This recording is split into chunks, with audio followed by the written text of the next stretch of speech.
Bonjour, je suis Jihad Chaloui, je suis gynécologue obstétricien spécialisé en médecine fœtale et en chirurgie fœtale. Je suis un des cofondateurs du centre d'échographie Boulogne-Billancourt, le CBB, et aujourd'hui je vais vous parler du syndrome transfuseur-transfusé. Nous avions discuté auparavant de la chirurgie fœtale globalement. Aujourd'hui, on prend le cas particulier du syndrome transfuseur-transfusé ou twin-to-twin transfusion syndrome. Et je vais vous expliquer qu'est-ce que c'est et comment on peut intervenir dans cette pathologie spécifique. Donc pour commencer, il faut savoir que les grossesses gémellaires, il y a les faux jumeaux, donc où chacun a son placenta, chaque jumeau a son placenta et son sac amniotique. Chaque jumeau mène sa vie séparément et indépendamment de l'autre. Dans les grossesses monocoriales, donc les vrais jumeaux, les jumeaux partagent un seul placenta. Ils peuvent être avec un seul sac ou avec deux sacs. Donc avec deux sacs, c'est les jumeaux monocoriaux biamniotiques. Et quand c'est un seul placenta, un seul sac, c'est monocoriaux monoamniotiques. D'accord ? Les syndromes transfuseurs-transfusés surviennent uniquement dans les grossesses monocoriales, que ce soit biamniotique ou monoamniotique, donc un sac ou deux sacs. Sûrement, ceux qui ont deux sacs, donc les jumeaux monocoriaux biamniotiques, sont les plus fréquents dans cette catégorie, et c'est souvent eux qui ont ce syndrome et qu'on opère. Donc, quand ces jumeaux partagent le même placenta, chacun prend une partie du placenta. Et on sait que dans tous les cas, quand ils se partagent ce placenta, chacun a son cordeau qui s'insère d'un côté du placenta, mais il y a des vaisseaux qui passent d'un côté à l'autre et qui font qu'il y a une communication entre les deux. Ça veut dire que tout le temps, il y a des échanges d'un côté vers l'autre, puis de l'autre vers le premier.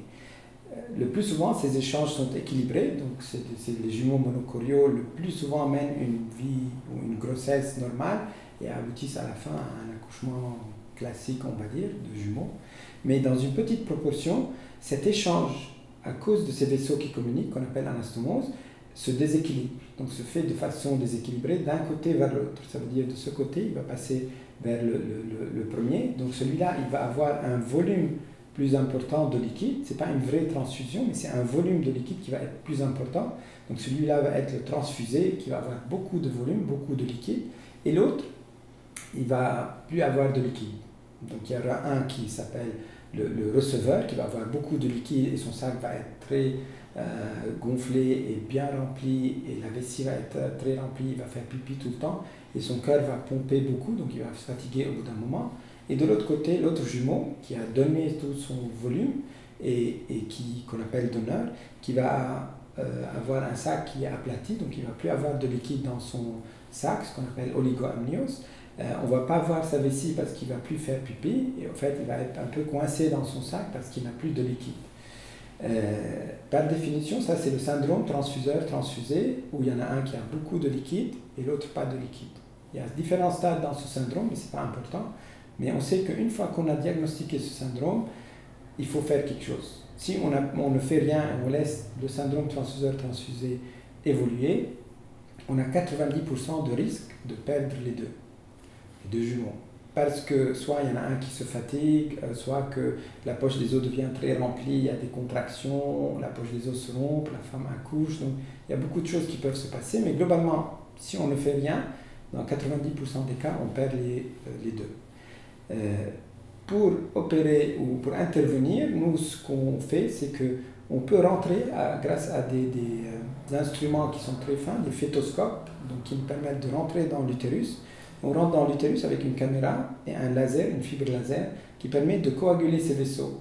Donc on va rentrer par le ventre de la mère, à travers l'utérus, et visualiser le placenta en face, et puis repérer les différents vaisseaux qui sont en train de faire cet échange déséquilibré et les coaguler.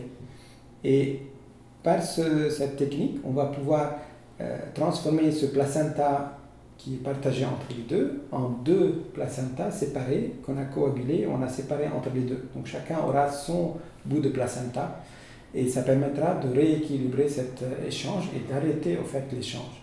Et pour celui qui a beaucoup de liquide, on enlèvera l'excès de liquide pour qu'il ne soit pas en surcharge tout le temps.